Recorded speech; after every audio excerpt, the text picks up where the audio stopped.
Le protagoniste masculin, Setsu, est une fois de plus convoqué dans un autre monde. Cependant, son ancienne subordonnée ne l'ayant pas reconnu à temps, il lui tape directement sur les fesses.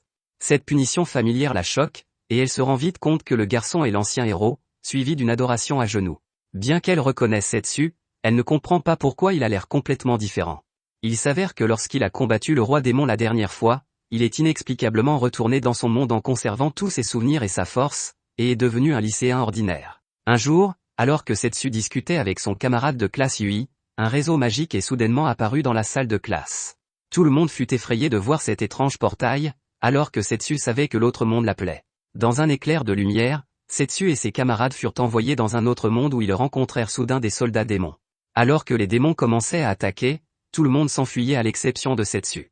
Alors qu'un démon était sur le point de l'attaquer, Yui, la fille qui avait le béguin pour Setsu, l'a serré dans ses bras pour bloquer l'attaque. Heureusement, Setsu a vaincu le démon d'un seul doigt avant que Yui ne soit touché.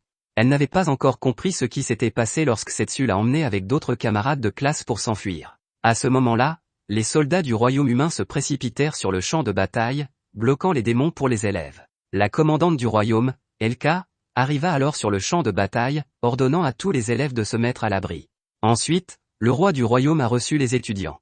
Ils ont été traités comme des héros d'un autre monde. Il y a 5 ans, un héros terrien avait aidé le royaume à vaincre les démons. Mais il avait disparu depuis. Il n'y a pas si longtemps, les démons sont réapparus alors que ces étudiants se présentaient, ce qui a fait croire à la famille royale du royaume qu'ils étaient les héros capables de combattre les démons. Par conséquent, Setsu et ses camarades de classe ont commencé à s'entraîner au combat sous l'égide de la famille royale. Ils devaient travailler dur pour apprendre le maniement de l'épée et de la magie afin de survivre à la bataille contre les démons. Mais Setsu pensait qu'il n'avait pas besoin de s'entraîner, alors il s'est éclipsé. C'est alors qu'Elka découvre Setsu et lui ordonne de retourner s'entraîner. De façon inattendue, Setsu la provoqua, disant que ce n'est que si elle le battait qu'il suivrait ses ordres. En entendant cela, Elka était déterminée à donner une leçon à Setsu, mais elle a été vaincue par Setsu. Aujourd'hui, Elka reconnaît enfin Setsu comme sa connaissance, s'agenouille devant lui et s'adresse à lui en tant que maître. Elle lui demande même de s'asseoir sur son dos. Elle semble obsédée par Setsu. Il s'avère que Setsu est le héros le plus fort qui ait disparu. La dernière fois, son principal ennemi était Thomas. Lorsque Setsu a rencontré les démons avec ses camarades de classe, il a pu sentir la magie de Thomas. Il se promet de vaincre Thomas cette fois-ci et de faire le tour du monde. Le roi convoque alors une réunion. Il y a 5 ans, avec l'aide de Setsu, les humains ont signé un traité de paix avec la race des démons. Mais ces derniers ont pris l'initiative d'attaquer les humains, et le roi décide donc d'entrer à nouveau en guerre contre les démons.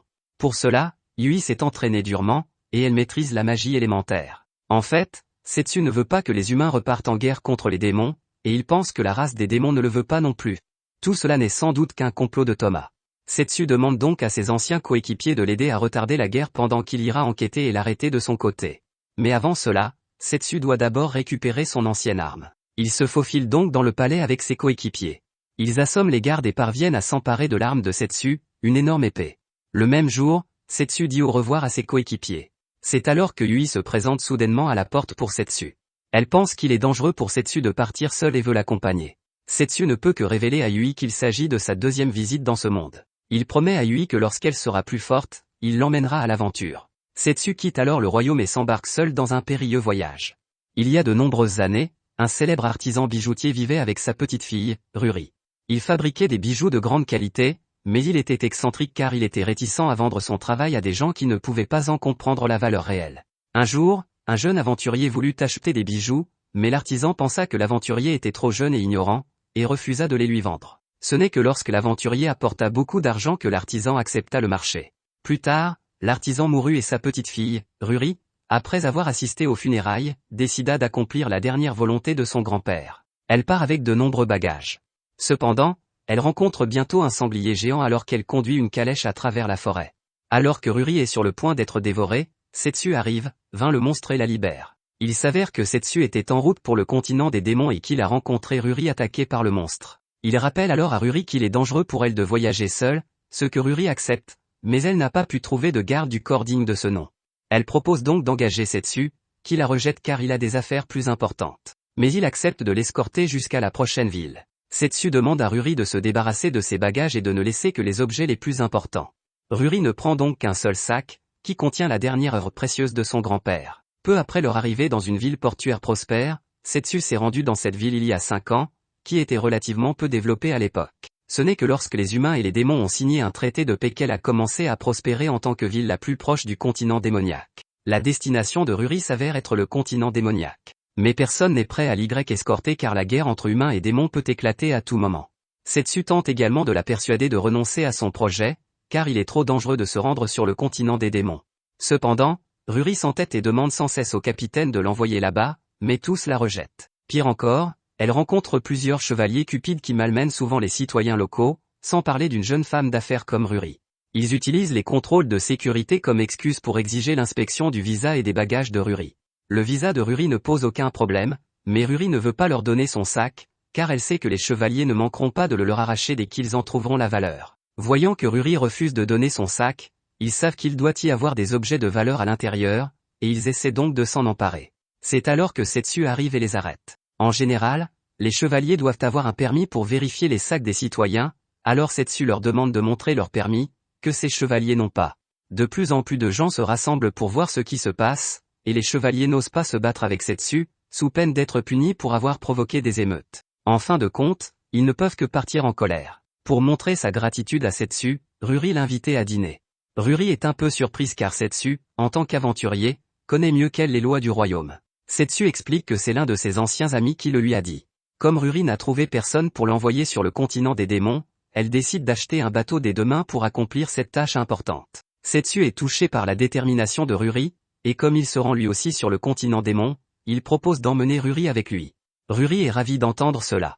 Ce soir-là, il s'installe dans un hôtel. Avant que Ruri n'aille prendre une douche, elle confie à Setsu le soin de s'occuper de son objet important, qui s'avère être le bijou que Setsu a acheté auparavant.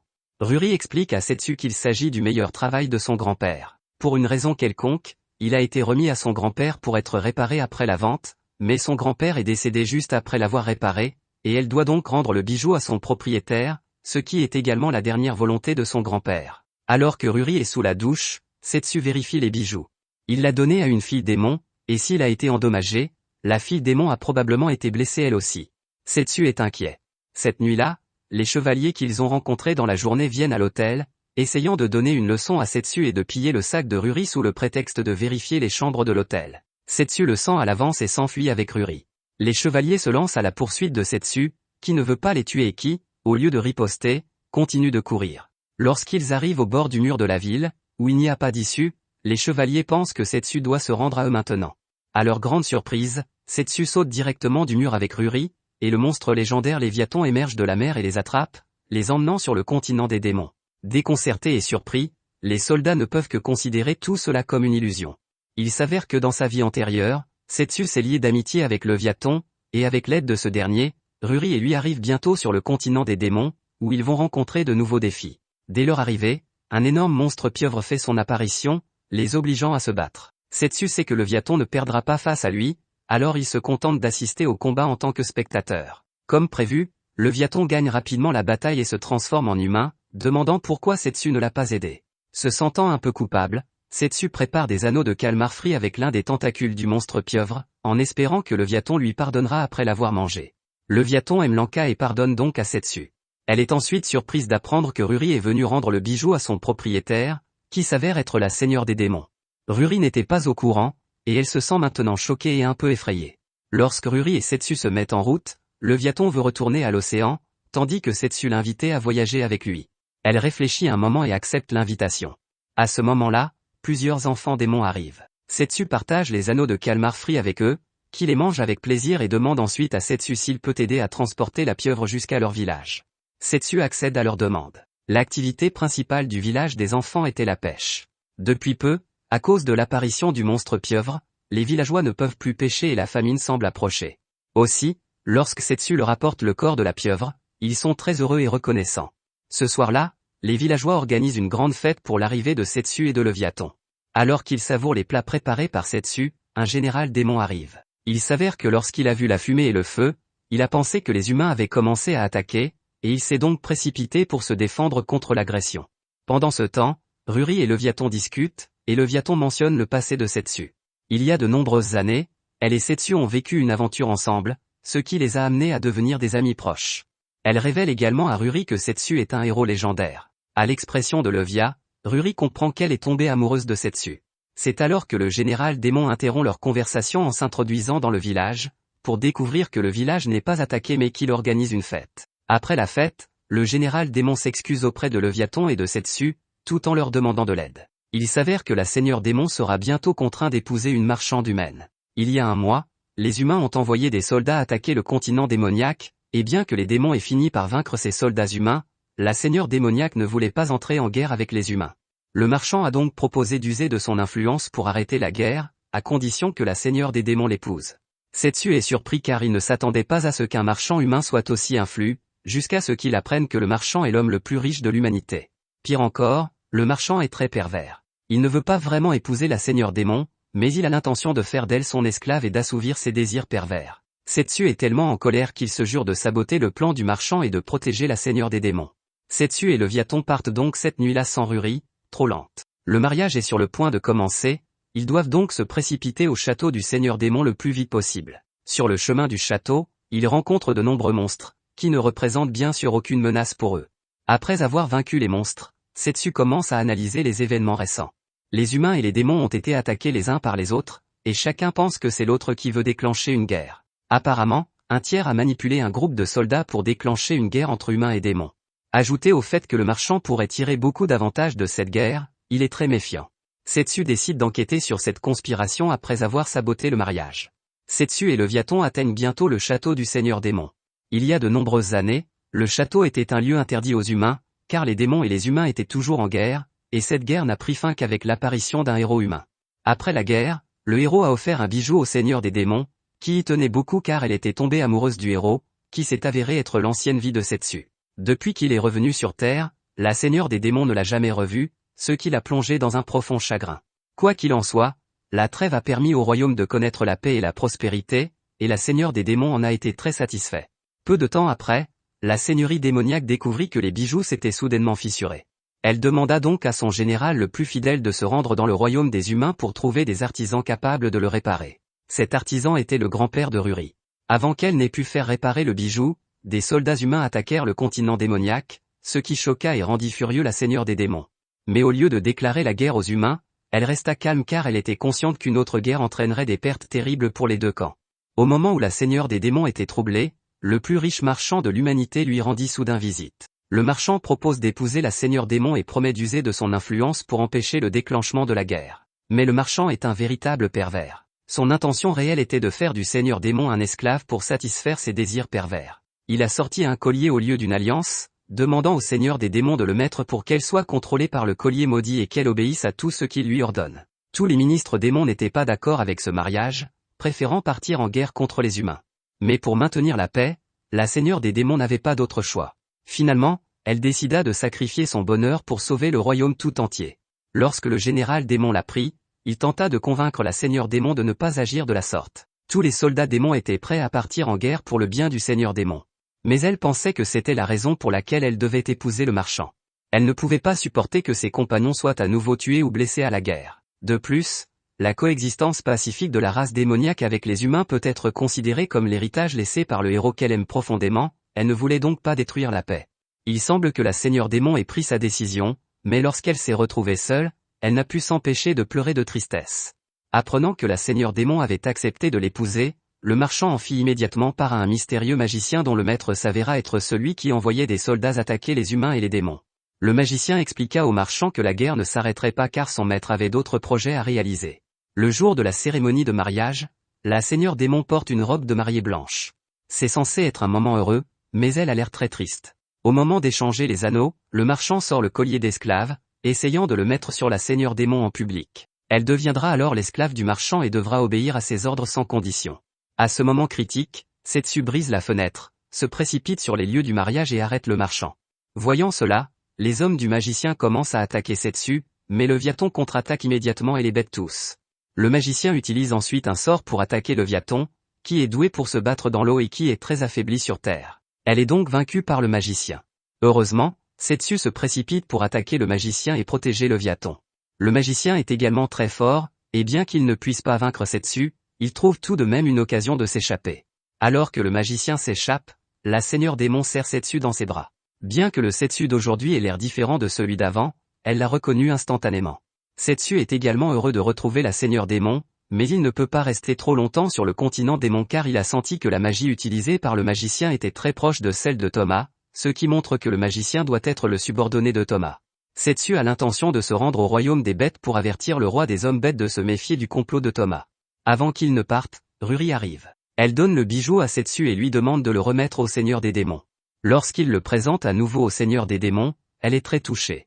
La seigneur des démons veut absolument voyager avec Setsu, mais celle-ci a trop d'affaires gouvernementales importantes à régler et doit rester dans son royaume pour protéger son peuple. Pendant ce temps, elle invite Ruri à ouvrir une bijouterie sur le continent démoniaque, et Ruri accepte avec joie l'invitation, mais cela signifie qu'elle doit quitter l'équipe de Setsu. Ensuite, Setsu voyagera avec Leviathan jusqu'au pays des hommes bêtes, dévoilant ainsi sa nouvelle aventure. Avant que Setsu n'entame son nouveau voyage, revenons sur l'histoire de Yui.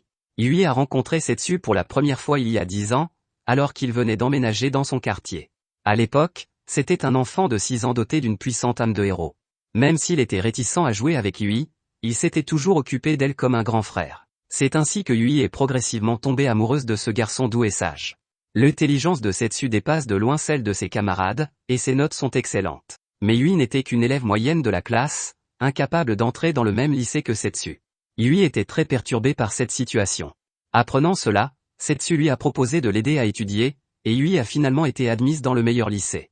Yui a toujours été reconnaissante envers Setsu, et elle espère désespérément pouvoir lui rendre l'appareil. Lorsque Yui est arrivée dans l'autre monde, elle s'est entraînée très dur. Elle veut devenir plus forte le plus rapidement possible afin de pouvoir aider Setsu dans ses combats. Avec cette détermination, Yui approche les anciens compagnons de Setsu dans l'espoir qu'ils puissent lui offrir un entraînement spécial.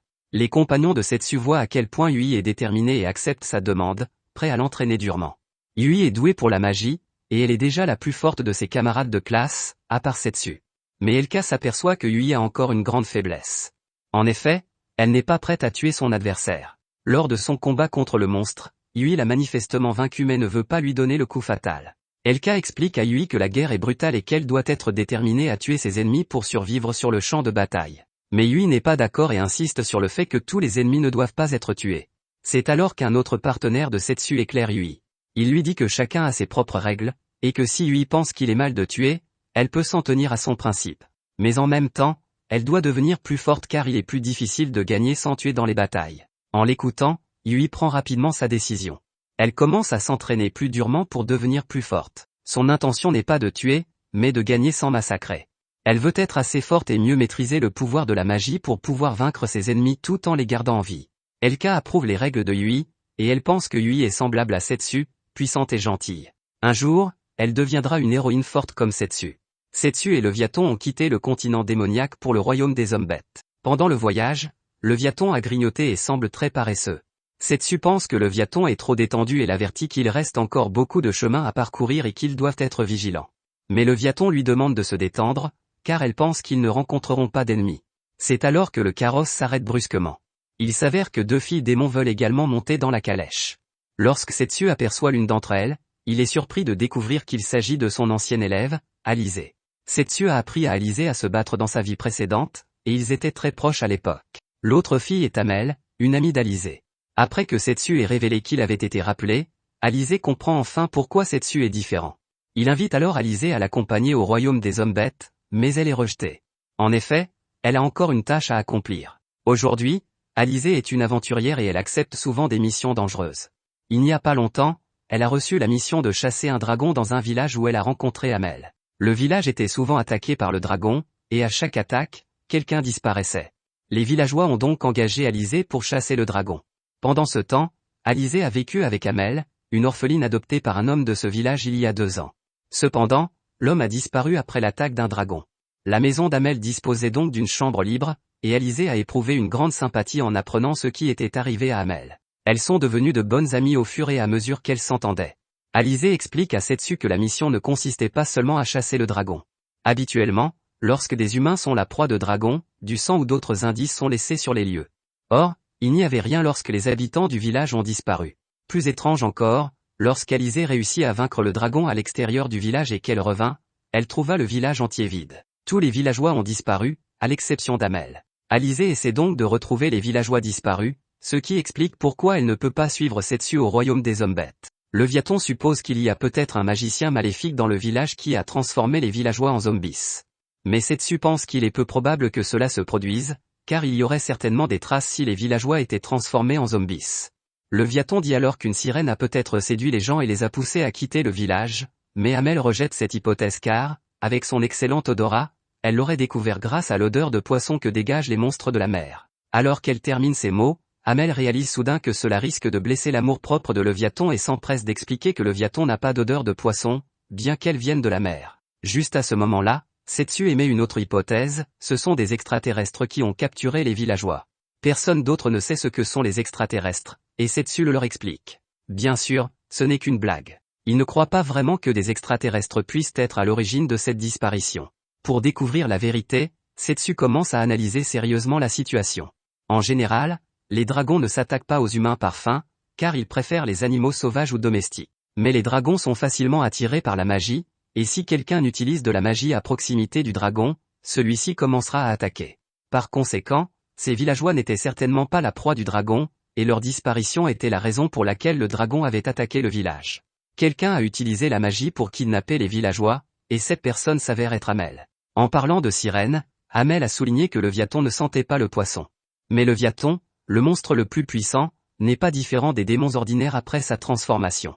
Même Alizé ne savait pas qui était Leviathan, alors qu'Amel a immédiatement indiqué qu'elle venait de la mer. Face à cette accusation, Amel ne cache plus sa véritable identité et se transforme immédiatement en dragon pour attaquer Setsu. Setsu vainc Amel avec ses compagnons, et Alizé la tue de ses propres mains. Après cela, Setsu et Leviathan poursuivent leur voyage, tandis qu'Alizé retourne au village pour retrouver les villageois disparus. Cependant, elle rencontre à nouveau Amel. Il s'avère que ce qu'elle a tué n'était qu'une poupée dotée d'un pouvoir magique, et que la véritable Amel est la subordonnée de Thomas, Meluar. Elle a kidnappé les villageois pour les transformer en poupées magiques et leur ordonner d'attaquer les soldats humains et démoniaques. Dans une telle situation, Alizé sera probablement enlevée et transformée en poupée. Deux sœurs vivent à la frontière du continent Beastman. La plus jeune, Mineko, est malade et la plus âgée, Shironeko, doit travailler dur pour gagner l'argent nécessaire à son traitement. Les habitants sont gentils et donnent souvent de l'aide matérielle à Shironeko, qui en est très touchée. Cependant, la maladie de Mineko est très grave, et malgré toute l'aide apportée, son état ne cesse de s'aggraver. Pendant ce temps, Setsu et Leviathan arrivent ici. Pour ramener Setsu du continent des démons, Leviathan a repris sa forme de monstre, ce qui l'a épuisé. Setsu décide alors de payer un bateau pour les emmener de la frontière à la capitale du continent des hommes-bêtes, mais personne n'est prêt à accepter l'offre de Setsu. N'ayant pas d'autre choix, Setsu propose de rester une nuit dans cette ville frontalière afin que Leviathan puisse se reposer, reprendre des forces et l'emmener à la capitale le lendemain. L'aubergiste local, qui est aussi une marchande au noir à qui Shironeko achète les médicaments pour Mineko, affiche souvent des quêtes que Shironeko peut entreprendre pour gagner de l'argent. Ce jour-là, elle confie à Shironeko une mission d'assassinat assortie d'une commission très élevée. En accomplissant cette mission, Shironeko pourra trouver un meilleur médecin pour soigner Mineko. Elle accepte donc immédiatement la mission. Ensuite, nous voyons Setsu et Leviathan arriver à l'hôtel où ils réservent une chambre à 2 lits. Shironeko est surprise de découvrir que Setsu est sa cible. Shironeko est gentille, mais elle est d'abord hésitante. Elle ne veut pas tuer. Mais l'état de Mineko s'est aggravé et elle décide finalement d'accomplir sa tâche. Le soir, l'aubergiste laisse entrer Shironeko. Shironeko est reconnaissante envers l'aubergiste, qui s'est occupé d'elle et de Mineko. Avant de prendre la clé, elle promet de rembourser l'aubergiste lorsqu'elle recevra la commission. L'aubergiste est très heureux et accepte de faire la fête avec Shironeko lorsque la mission sera terminée. Shironeko se faufile alors dans la chambre de Setsu et l'attaque. Cependant, ce qu'elle a attaqué n'était que l'édredon, et le vrai Setsu était prêt à faire face à l'assassinat. Il expulse Shironeko de l'hôtel et la bête. Alors que Setsu assomme Shironeko, il sent la magie de la malédiction sur elle. Grâce à cette magie, Setsu trouve la maison de Shironeko et apprend qu'elle a accepté la mission d'assassinat afin de guérir sa sœur. En fait, selon Setsu, Mineko n'est pas du tout malade mais juste maudite, et il peut l'aider à lever la malédiction. En entendant cela, Shironeko est si reconnaissante qu'elle promet de faire n'importe quoi pour Setsu s'il guérit Mineko. Il invoque alors une épée spéciale dotée d'une bouche capable de dévorer les malédictions. C'est alors que l'aubergiste attaque Setsu, et Shironeko bloque l'attaque de Setsu avec son propre corps. Il s'avère que l'aubergiste est la subordonnée de Thomas. C'est elle qui a maudit Mineko pour qu'elle puisse asservir Shironeko et lui faire n'importe quoi. Alors que Setsu est en train de lever la malédiction de Mineko, Leviathan prend le contrôle de l'aubergiste. L'aubergiste excelle dans les techniques de ninjutsu, créant des copies pour attaquer Leviathan, qui, lui, se spécialise dans les sorts d'eau, invoquant une grande quantité d'eau et détruisant toutes les copies en un instant. Peu après la victoire de Leviathan sur l'aubergiste, Shironeko ne comprend pas pourquoi l'aubergiste a fait une chose aussi maléfique. Bien que vaincu cette fois-ci, l'aubergiste reste confiante et fidèle à son maître, Thomas, affirmant que ce dernier deviendra un jour Dieu et détruira le monde. En finissant ces mots, l'aubergiste sort une balle et disparaît dans une lumière éblouissante. Pendant ce temps, Setsu a retiré la malédiction de Mineko et l'amène à Shironeko, qui ne peut s'empêcher de serrer Mineko dans ses bras, versant des larmes de bonheur. Le lendemain, Setsu et Leviathan montent à bord d'un bateau qui les emmène à la capitale. Leviathan ne s'est pas bien reposé la nuit dernière à cause du combat et il est encore épuisé. Prendre un bateau est donc un meilleur choix pour eux. Pour remercier Setsu, Shironeko et Mineko se portent volontaires pour être ses guides jusqu'à la capitale du continent des hommes-bêtes. Ainsi, Setsu a 2 camarades de plus, et ils entreprendront ensemble le reste de leur voyage. Setsu a déjà vécu sur le continent des hommes-bêtes dans sa vie antérieure et est devenu très ami avec Roa, la princesse des hommes-bêtes. Tous les hommes-bêtes vénèrent la force et aiment les forts. Lorsqu'ils ont été vaincus par les humains, ils ont fait de ces derniers leur maître, et même la princesse Roa a reconnu Setsu comme son maître. Mais ils n'en avaient pas l'habitude. Thomas a créé un conflit entre les humains et les démons, ce dont le roi et les ministres du continent de l'homme-bête ont été informés, et ils en discutent. C'est alors que le roi et Roa perçoivent une odeur familière. Il s'avère que Setsu est arrivé à la porte, mais les gardes du palais ne l'ont pas laissé entrer parce qu'ils ne le connaissaient pas. Même si Setsu explique qu'il est l'ami du roi, ils ne le croient pas. Heureusement, Roa sort bientôt pour accueillir Setsu. Bien que son apparence soit différente de celle du passé, Roa le reconnaît à son odeur et tente d'attaquer Setsu, ce qui est en fait une façon unique de saluer chez les hommes bêtes, mais Setsu la maîtrise instantanément. Après cela, ils entrent dans le palais, Roa tenant Setsu fermement, et Setsu lui caressant le menton, ce qui rend Roa très excitée. En voyant cela, Shironeko et Mineko sont très jalouses, car elles veulent elles aussi devenir les animaux de compagnie de Setsu. Elles rendent ensuite visite au roi, qui reconnaît également Setsu et l'attaque. Alors que Setsu le maîtrise, tous deux laissent échapper un rire joyeux, appréciant cette drôle de façon de saluer. Plus tard, Setsu raconte au roi le plan de Thomas pour détruire le monde. Le roi décide alors d'aider Setsu. Mais il ne peut envoyer qu'un représentant, car Thomas risque d'attaquer le continent des hommes bêtes et, en tant que roi, il doit rester sur le continent. Roa propose alors de suivre Setsu. Cependant, un général des hommes bêtes refuse de laisser Roa partir. Ambitieux et désireux d'épouser la princesse, le général prend Setsu pour un rival en amour et le déteste profondément. Pour garder Roa à ses côtés, le général propose un duel avec Setsu. Comme les hommes bêtes prennent les duels très au sérieux, Setsu est obligé d'accepter le défi. Roa est très heureuse car elle n'aime pas le général, et si Setsu gagne, elle pourra voyager avec lui, tandis que le groupe de Setsu a des sentiments mitigés, sachant que le harem de Setsu est sur le point d'accueillir un nouveau membre, Roa. Le soir, considérant que le général serait vaincu, Roa décide de le persuader d'abandonner le duel. Cependant, le général prétend qu'il a obtenu récemment un tatouage qui convertit la volonté en force, et il insiste donc pour se battre en duel avec Setsu. Le lendemain, le duel commence comme prévu. Au début, le général n'utilise pas la volonté du tatouage, et il est bien inférieur à Setsu en termes de vitesse et de force. Même en se transformant en bête, le général est rapidement vaincu par Setsu. Ne voulant pas jeter l'éponge, l'homme bête en colère commence à utiliser la volonté du tatouage, qui prend sa jalousie et le fait muter. Bientôt, le général perd la tête et devient fou et brutal. Setsu confirme alors que le tatouage est l'une des malédictions de Thomas, et que le général l'a probablement reçu de Thomas. Setsu prend immédiatement les armes et affronte le général homme bête fou. Il coupe le bras du général, mais celui-ci se régénère rapidement. Sachant qu'il doit éliminer les malédictions de Thomas pour vaincre le général, il se prépare à invoquer l'épée dévoreuse de malédiction. C'est alors que la forme astrale de Thomas apparaît. Sachant que le général des hommes bêtes ne peut pas vaincre Setsu, Thomas tue brutalement le général, puis communique avec Setsu à travers le corps du général. Étonnamment, au lieu de haïr Setsu, Thomas a le béguin pour lui. Enthousiasmé par la vue de Setsu, Thomas révèle son grand plan qui consiste à tuer tout le monde et à créer un nouveau monde où seul Setsu et lui existent. En colère, Setsu jure qu'il arrêtera le plan pervers de Thomas et qu'il protégera le monde. Peu après, la forme astrale de Thomas disparaît, laissant derrière elle le corps du général. Témoin de la perversion et de la folie de Thomas, les hommes bêtes promettent de soutenir Setsu dans sa mission. Roa rejoindra également l'équipe de Setsu, et ils se mettront immédiatement en route pour arrêter le complot de Thomas. Que s'est-il passé entre Setsu et Thomas? Il s'avère que Thomas est aussi un terrien. Il y a 10 ans, Setsu et Thomas ont été convoqués ensemble dans un autre monde. Le roi du royaume humain voulait qu'ils aident l'humanité à gagner la guerre contre les autres races.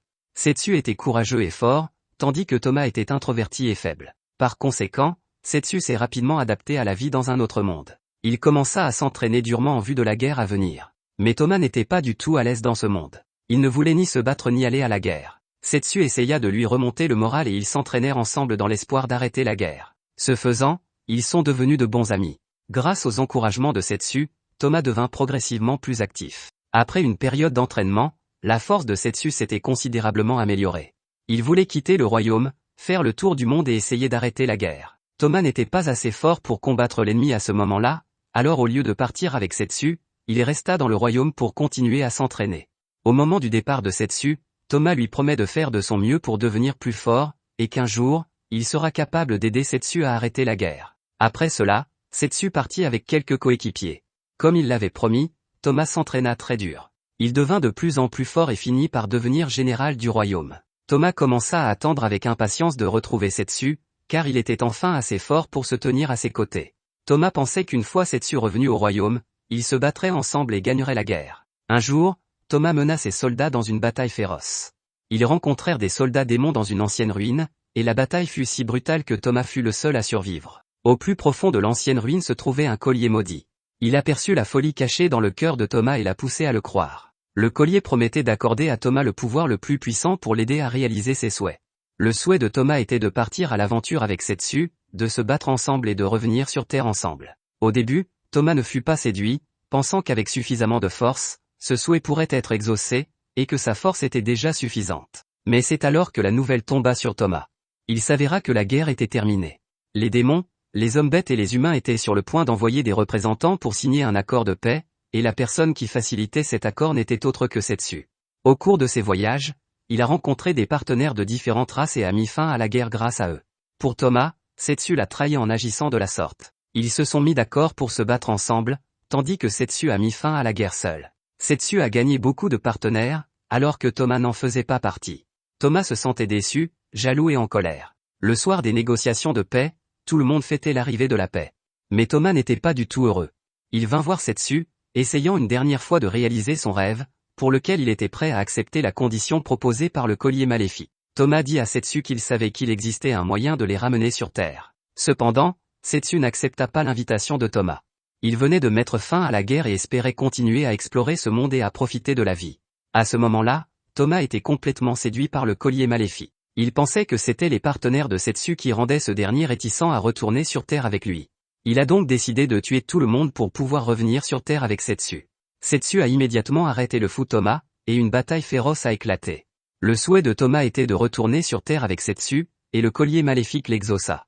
En conséquence, Toma fut sévèrement blessé par Setsu, qui fut alors renvoyé sur Terre par le collier maléfique. Blessé, Toma s'échappa vers l'ancienne ruine où se trouvait le collier maléfique. Il se sentait très seul et désespéré.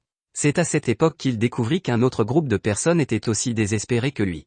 Dans un mystérieux institut de recherche, un groupe de scientifiques fous se livrait à toutes sortes d'expériences cruelles sur quelques esclaves. Les esclaves étaient désespérés, et leurs émotions ont été découvertes par le collier maléfique. Le collier a fait ressentir ses émotions à Toma et lui a ordonné de les sauver. Toma attaqua donc l'institut, tua tous les scientifiques et sauva les esclaves. Toma invita ensuite les esclaves à détruire ensemble ce monde désespéré. Ces esclaves détestaient également le monde, ils ont donc tous rejoint l'équipe de Toma et ont commencé à l'aider à créer une nouvelle guerre. Après la deuxième invocation de Setsu, les blessures de Toma ont finalement guéri. Ils sont sur le point de s'affronter. À cause de la provocation de Toma, les dirigeants du royaume humain ont finalement décidé d'entrer en guerre contre les démons. Les anciens coéquipiers de Setsu doivent participer à la guerre, mais sachant qu'il s'agit d'un complot de Toma, ils acceptent de ne pas tuer les soldats démons dans la mesure du possible. Les camarades de classe de Setsu rejoignent également l'armée. Sur le champ de bataille, ils font preuve d'une grande efficacité au combat. Mais leur faiblesse et leur manque d'expérience de la guerre, et ils paniquent souvent à l'excès face à l'ennemi. Cela les pousse à vouloir tuer les soldats démons capturés. Heureusement, Yui les convainc de rester gentils et droits, et de garder les soldats démons en vie. En raison de l'écart important entre les forces en présence, l'armée humaine remporte rapidement la victoire. À ce moment-là, Alizé, la compagne de Setsu, apparaît sur le champ de bataille. Elle convoque de nombreux soldats poupées et leur ordonne de tuer les humains et les démons. Il s'avère qu'elle a été hypnotisée par Meluar et qu'elle est devenue une maniaque de la mort. Les coéquipiers de Setsu sont de bons amis d'Alizé, mais elle ne les reconnaît plus. Dans ce cas, ils doivent combattre Alizé, et ils veulent aussi trouver une chance de battre Meluar et de ramener Alizé à la normale. Meluar invoque de nombreux monstres, qui sont rapidement vaincus. Même Alizé est assommée. Elka transperce alors le corps de Meluar avec son épée, détruisant son pouvoir magique. Cependant, le corps de Meluar a été modifié pour avoir une capacité spéciale. Elle utilise alors le reste de son pouvoir magique pour invoquer une chimère, qui est plus puissante que les monstres qu'elle a invoqués auparavant, et tout le monde se retrouve dans une bataille acharnée. C'est alors qu'Alizé se réveille et reprend ses esprits.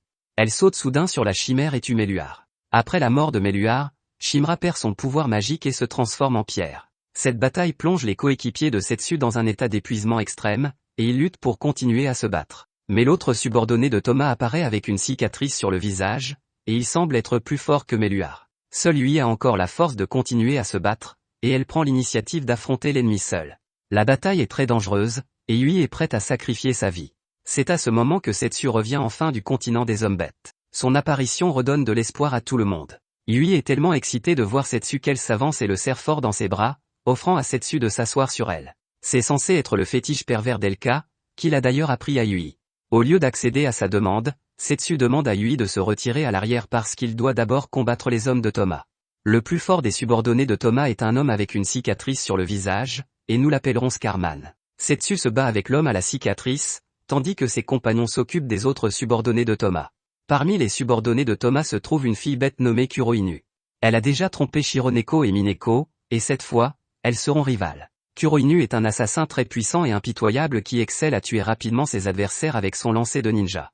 Heureusement, Shironeko et Mineko travaillent si bien ensemble qu'elles esquivent l'attaque de Kuroinu et la blessent. Alors qu'elles sont sur le point de remporter la bataille, Kuroinu se voit soudain pousser 4 nouveaux bras. Il s'avère que son corps a été modifié de façon expérimentale et qu'elle possède donc de nombreux bras cachés, flexibles et puissants. Mineko et Shironeko sont rapidement vaincus par Kuroinu, mais elles ne perdent pas car elles ont également des mouvements cachés puissants. Elles sont capables de fusionner pour devenir une bête de combat surpuissante. Après la fusion, Mineko et Shironeko sont plus fortes que Kuroinu en termes de force et de vitesse. Même si Kuroinu se fait pousser des bras, elle est toujours vaincue. Mineko et Shironeko ne sont pas heureuses après la victoire car elles éprouvent de la sympathie pour Kuroinu. Seule la fin de la guerre pourrait empêcher qu'une telle tragédie ne se reproduise. De l'autre côté du champ de bataille, un homme musclé attaque le camp de l'armée des démons. Il s'agit également du subordonné de Thomas dont le corps a été modifié. Roa est chargée de combattre cet homme. Elle le met facilement à terre, mais son poing est assez douloureux. Il s'avère que le corps de l'homme musclé est aussi dur que le fer après avoir été transformé. Bien que Roa soit forte, il lui est difficile de le blesser. L'homme se moque des hommes bêtes en disant qu'ils sont des bêtes sauvages, ce qui met Roa en colère. Elle l'attaque avec colère, mais est blessée. L'homme musclé a non seulement un corps dur comme la pierre, mais il peut aussi se transformer en poussière de fer. Il lance la poussière de fer pour faire tomber Roa, mais il ne gagne pas. En fait, Roa devient plus fort. C'est la capacité des hommes bêtes. Plus leurs blessures sont graves, plus ils deviennent forts. Roa est même prête à sacrifier sa vie pour défendre l'honneur des hommes bêtes. Elle attaque à nouveau l'homme musclé, et même si son corps est transpercé, elle n'arrête pas ses attaques. Finalement, Roa et l'homme musclé sont tous deux mortellement blessés, et ils sont sur le point de mourir ensemble. Mais la forte volonté de Roa touche l'homme, qui choisit de soigner Roa avec la seule magie qui lui reste. Les blessures de Roa finissent par guérir et elle survit, mais l'homme musclé est mort. Roa exprime sa gratitude envers ce vénérable ennemi. À ce moment-là, les subordonnés de Thomas n'ont plus que l'homme cicatrice, qui est toujours invaincu. Il attaque Setsu à plusieurs reprises, mais ce dernier le bloque facilement. La force de Setsu est manifestement bien supérieure à celle de l'homme cicatrice. Pour vaincre Setsu, il utilise un sort spécial qui augmente la puissance de combat au prix de la force vitale, créant ainsi une armure spéciale qui améliore grandement sa force. De plus, cette armure possède également une forte défense, bloquant les attaques de Setsu. L'homme cicatrice profite de l'occasion pour attaquer Setsu et le blesse avec succès. Setsu n'a pas rencontré d'adversaire aussi fort depuis longtemps, et il contre-attaque avec son plus puissant coup de taille, qui brise l'armure, faisant perdre à l'homme cicatrice toute possibilité de victoire. Malgré tout, il ne veut pas s'avouer vaincu, car il est prêt à mourir au combat. Il attaque donc à nouveau Setsu, qui doit le tuer à contre-séure. Tous les subordonnés de Thomas ont été vaincus. Ensuite, Setsu devra livrer un dernier combat contre Thomas. Thomas se trouve au palais royal du continent démoniaque avec l'intention d'assassiner la seigneur démoniaque et d'aggraver ainsi la haine entre les humains et les démons. Heureusement, Setsu arrive à temps pour arrêter Thomas, et un combat féroce s'engage. Setsu et Thomas sont les deux plus forts du monde, et leur combat est fantastique. Setsu est lui-même puissant et doué pour le combat rapproché, tandis que Thomas, qui dépend du mana, est plus doué pour attaquer ses adversaires à distance. Setsu s'approche de Thomas et fait tomber son arme. À ce moment-là, Setsu aurait pu tuer Thomas avec son épée, mais il ne le fait pas. Au lieu de cela, il frappe Thomas avec ses poings, et Thomas en profite pour reprendre ses distances. Il transforme alors son arme en canon et tire sur Setsu à distance, tandis que ce dernier esquive toutes les attaques. Découvrant que l'arme ne peut toucher Setsu, Toma la transforme alors en mitrailleuse, tirant des balles denses que Setsu a du mal à esquiver et doit utiliser sa magie pour repousser les attaques. Il invoque alors une épée capable de dévorer l'énergie maudite, absorbant entièrement les attaques de Toma. Ce combat dure longtemps, et comme il ne parvient toujours pas à vaincre Setsu, Toma commence à utiliser la magie du mal, ses yeux devenant rouges. La magie qu'il dégage semble étrange à Setsu, qui comprend instantanément que Toma a été contrôlé par le mal. Le mal est si puissant que Setsu ne peut plus bloquer les attaques de Toma, qu'il doit constamment esquiver, ce qui pousse Toma à changer de cible et à s'en prendre aux partenaires de Setsu. Bien que Setsu tente d'aider ses partenaires à bloquer les attaques de Toma, ils sont tout de même touchés. Heureusement, ils ont suffisamment de pouvoir magique pour se protéger. Voyant cela, Setsu est enfin soulagé, et il commence à attaquer Toma de toutes ses forces.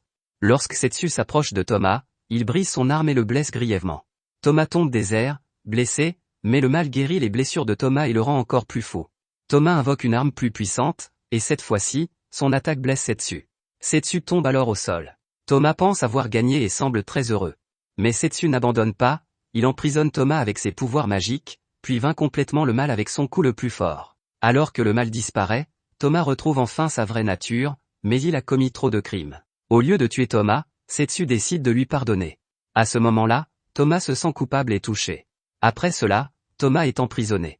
Après avoir consulté les chefs de plusieurs royaumes, Setsu décide de laisser Toma utiliser tout son mana pour téléporter les camarades de classe de Setsu sur Terre. Quant à Toma lui-même, il peut également retourner sur Terre avec eux. Mais il ne le fait pas.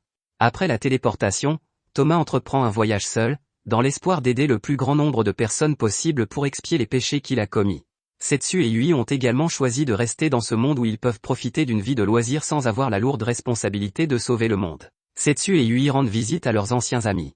Le Viaton reste responsable du maintien de la paix en mer, et le continent démoniaque est devenu de plus en plus prospère sous le règne du Seigneur Démon. Ruri y a ouvert un restaurant mobile spécialisé dans la cuisine humaine, tandis que Shironeko et Mineko sont devenus les gardes du corps de Roa. Ensemble, elles s'efforceront de rendre le continent des hommes bêtes de plus en plus prospère. Après cette visite, Setsu et Yui poursuivront leur voyage, qui s'annonce heureux et serein, parfait pour le jeune couple. C'est la fin de Convoqué dans un autre monde, encore. Lorsque Setsu s'est rendu dans l'autre monde pour la deuxième fois, il s'est enfin rattrapé de ses anciens regrets. Toma, qui était son ami, est devenu son ennemi à la suite d'accidents et de malentendus. Grâce aux efforts de Setsu, Toma finit par retrouver sa gentillesse et par payer pour ses crimes. Cette fois, Setsu ne sera pas renvoyé sur Terre, et il pourra continuer son voyage inachevé avec Yui. Je pense que c'est une fin vraiment parfaite. Si vous avez aimé l'anime, donnez un like à cette vidéo et abonnez-vous à ma chaîne. Aussi, laissez un commentaire ci-dessous si vous voulez que je récapitule plus d'animes de ce type. Rendez-vous dans ma prochaine vidéo.